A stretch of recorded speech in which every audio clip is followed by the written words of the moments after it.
Okay, we live. Hi. Happy Wednesday. How's it going? Happy Wednesday to you. Thank you. How you doing today? Great. Now. Just out of the gate, are you okay with me using this on my YouTube channel? Yes. Cool. What's your name? Chrystal with an H. Vasquez. Nice. Where are you from? Here, Albuquerque, born and raised. Yeah? Unfortunately. Nice. Me too. Yeah, I know. It's like, yeah, I don't, unfortunately too. Yeah. It's like I'm not brown pride like 505, like, you know what I mean? Yeah. Yeah, I know. Yeah. Are you good? How old are you? 39. 39. Yeah. I have 5 wonderful kids. 5 kids? Yep. Nice. Are they already grown? Oh God, yes. I have 3 that are already grown. Yeah. Yeah. Cool. Very proud of them. Nice. What part of town did you grow up in? The West Side. West Side? And every side after that because I ran away. Yeah. Just jumping around. Yeah. It was my fault, the lifestyle that I chose. What age did you start doing that? 13. 13? How was your childhood? Where did you grow up? Oh, I had a great childhood. My mom and dad loved me. We used to go to church, but it was rebellious from the get. Man, but I'd do anything to have that freaking structure again. Yeah, we don't always appreciate it when it's there. Yep. I think that's everybody. For real.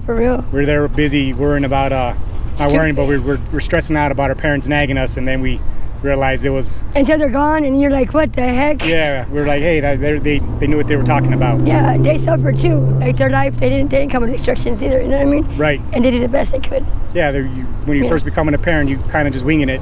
Oh, you don't yeah, get a book for that type of thing. And that's why my kids got taken away, because it was late night, Motel 1. I didn't know my laws, and they came. I asked them for help, Ep.18. They didn't help me. I didn't have no one to help me. My dad tried, but he got convulsions, so he couldn't take my kids in. And that's why he died. His heart attack. He was really sad. You said your dad? My dad. Yep. Sorry to hear that. What age was that at, roughly? He was 48. And how old were you? Oh God. Roughly. I barely had like 3 kids, so I was like 27 maybe. 27. When did you have your first kid? I was 17. 17? Yeah, y luego después, that's what my problem was. I went from Chicana to Cuban. Yeah. And so that whole ambiance of a different lifestyle. Right. And I lived it so long that my family don't even know me no more. Or I don't know myself, honestly, sometimes. You know? I feel you. Yep. So when you started acting wild, you said how old were you? 13. About 13? So what were you doing? Sneaking out of the house? Yeah. Type stuff? So running away, going to Las Cruces. My dad loved it so much, he like argued to the judge, Joel, at the deal to get us out. He went to contempt for court because he was like, no, my girls are coming home. But yeah, I went to probation out in Las Cruces. And I came back over here all the time. Just probation. So what do they catch you with? Oh, just assault and battery on a household member. Yeah. Yeah, and I've only had 1 felony. Thank God. Yeah. Did you have to go to jail or prison at all? 6 months. 6 months to MDC. Yeah. Oh God. Yeah. Sometimes we need that little wake-up call. Yep, I think so too. Yeah. No. So what you doing out here? You Well, I walked off yesterday thinking it was the right thing to do. From my significant other of 5.5 years, we've been struggling on the streets. We just moved from Conway over here about a month ago back. Got a Fitzwell ship, it's not mine, it's his, and I'm pretty much back on the streets. Back on the streets? Back on the streets. And I'm not trying to depend on him or enable him any more than he enables me, because come find out he's a pretty cool dude. But just because we don't, you know what I mean, make each other happy, why keep on going? You know what I'm saying? Right. So he has a place in the mountains? No, he has a place behind his truck. You know what I mean? A Fitzwell. Oh, so you both kind of out? Yeah. I see. Pretty much. But he does landscaping and stuff, so that's where I learned my stuff. Yeah. Yeah. Is that what you do for money? Yeah, landscaping pretty much. Yeah. And yeah, I put application at the condo right now. Yeah. Try to get a regular 9 job, to 5 type thing. Something. Yeah. You know, get inside with some. I haven't worked since Taco Bell in Miami. I lived in Miami for 6 months. Came back for a 10-day vacation and stayed trapped over here. Yeah. What was the last job you had? Walmart at Old Courts Bypass. Yeah. How did you like that? I loved it. It was my childhood dream growing up. My mom was a Walmart. Work at Walmart? Cook. Yeah. They got everything there. Oh God! And then my mom, she used to wear those smocks because she used to work at the jewelry department. So growing up, we used to play me and my sister Dean store, you know, like dorks. Yeah, you got access to everything the kid wants in Walmart. It's and then the lady tells me, why you choose Walmart? I'm like, because my childhood dream. She's like, okay, that's good enough. Nice. Yep. She said, all right, you can join the team. Yeah. Sounds perfect. And so I was like, yes. Cool. What happened with that job? Did you just quit it, or? Yeah, she's went back to my the same habit, you know what I mean? Because I used to process, I come find out. And growing up and maturing, sometimes it's hard. Yeah. Yep.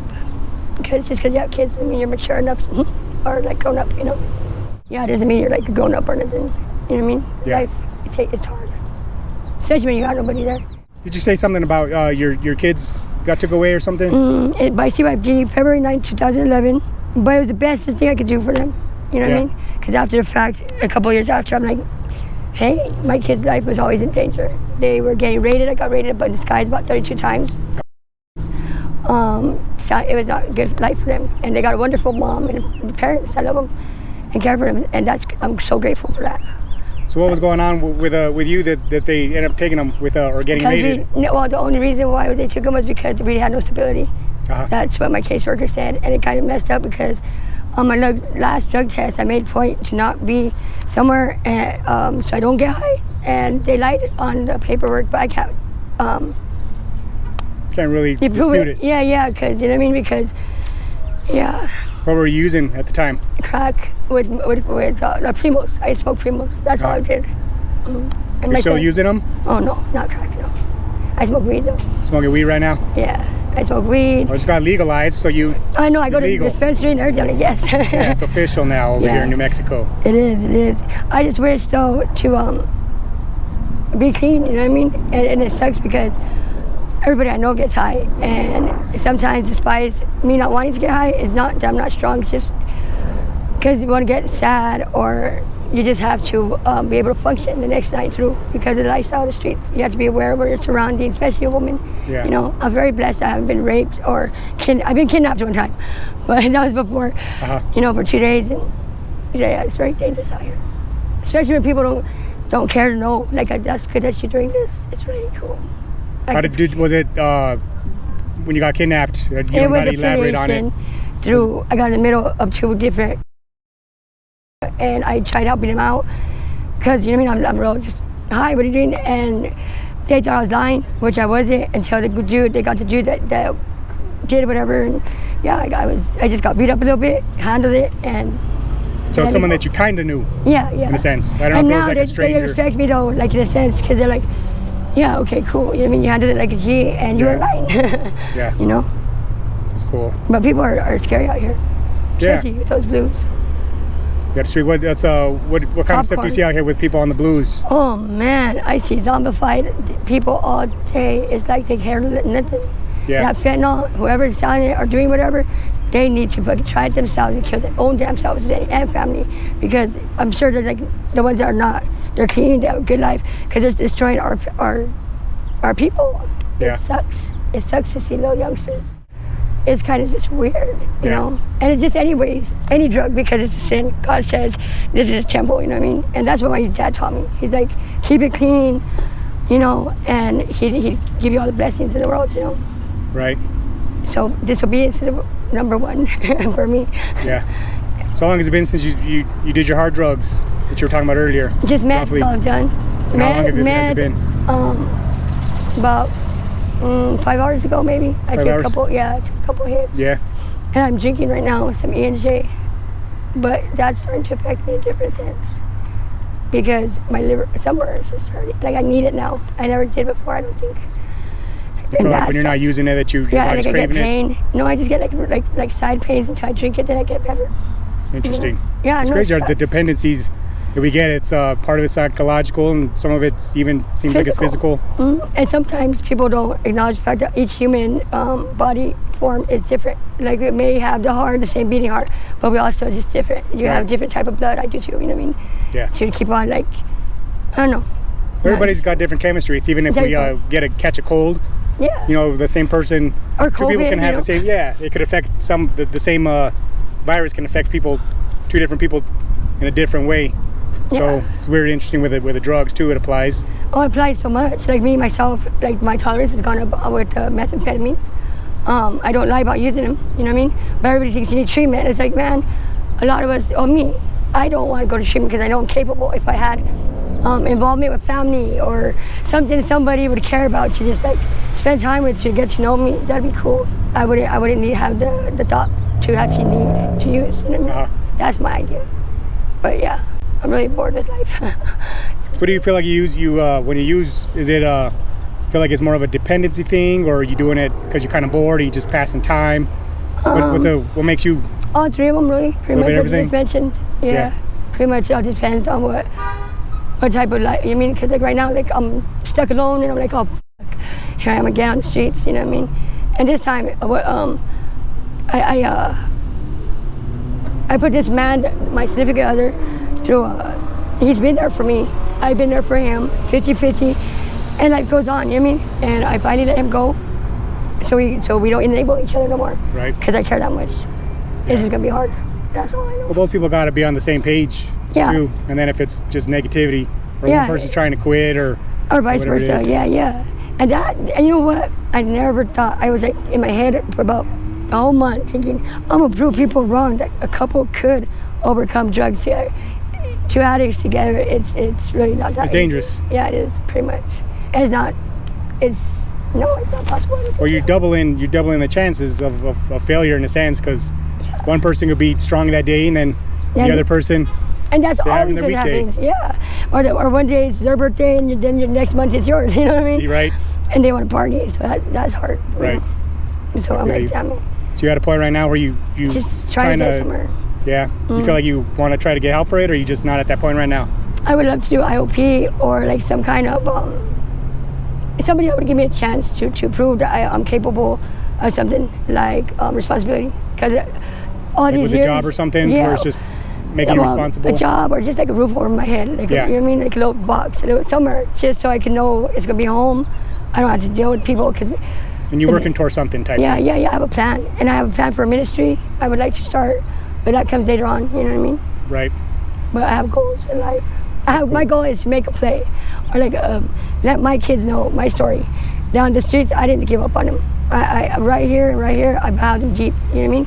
And I did it for them, because my baby girl Jasmine, she hates me legitimately because of the lies that were told about me. You know, and it's sad. It's messed up. Like, you guys really did enough. Like, why would you guys go to the extreme of lying, or why can't a mom appreciate another mom? You know what I mean? And we could work together, be together, to raise these kids together. CYFT don't like that. CYFT just wants them gone, you know? Because if I had my mom was a good example, but I ran away from her. She had a different life, so I blame not my mom, you know? I'm blessed that she threw me out in 4 days when my daughter was born, because it gave me a chance to grow up and be a mom for a little bit. Right. You know? But she loves me dearly, you know? And it's just messed up. Well, maybe they'll see this video and you'll be able to reach out to them. Yeah. Anything you want to say to them? Ariana, Jacob, Jasmine, Jennifer, and Jalissa. Hi. Oh, there I am. Mom loves you guys very much. Nice. And, you know, here and here, baby boy, like I said, we're always together. Mommy always thinks about you guys, and I love you. And Ariana, I'll be there soon to hug you and give you a big old hug physically, because I love you, baby girl. That's my daughter. She's a bad bitch, man. She lives in freaking Arizona, and I'm like, dang. She has her own car. I'm like so proud of her. They're my inspiration. I'm proud. I look up to them because they got what I don't. You know what I mean? That's good. That's good when you see that your kids are doing better than you are. I mean, that's what we all try to aim for. Yeah, it's so amazing though. Yeah. I'm happy for them. I just wish that they know I'm hyper. I'm not just this tweaker on tweak or anything. I just have a lot of emotion to my own disobedience, my own disappointment. You know what I mean? Yeah. I get stuck in it sometimes. That's all. Yeah. What was one of the main things that even got you started with using drugs? When you were younger, was it just kind of partying and stuff? No. Just experimenting? Yeah, pretty much just the weed and then those Cubanos. Like, I mean, it was just trying to keep leveling up. Pretty much. Trying to level up the high type thing. Though. Yeah. I regret starting doing drugs. Yes. Yeah, definitely. I regret being disobedient to my mom and dad. You know what I mean? At a young age. Right. Very much so. Because, yep. You know. But I'm still alive. You know. What's that? I'm still alive. You know. Yeah. We all live with regrets. So I mean. You know. And well, I mean, I guess you can say you're regrets. Not supposed to, but like at the end of the day, like right now, what am I gonna do? Like, I can't regret it because of the fact I'm here today, alive. Even though I played Russian roulette when I walk from the mountains into town, like, you know what I mean, wishing or suicidal tendencies, you know what I mean? Right. Just hoping that something happens bad, but not really wanting it to. knowing that I can. You know what I mean? That way I despise all of anything. Self-pity is a hard thing too. You know what I mean? Yeah. So. Life is precious, and it's good that you're still here with us. Thanks. And nice meeting you. Nice meeting you too. Hopefully everything lines up for you and things change, and maybe someone will give you an opportunity with your living arrangement. So well, you're just alone right now, just like interviewing me. I'm like, yes.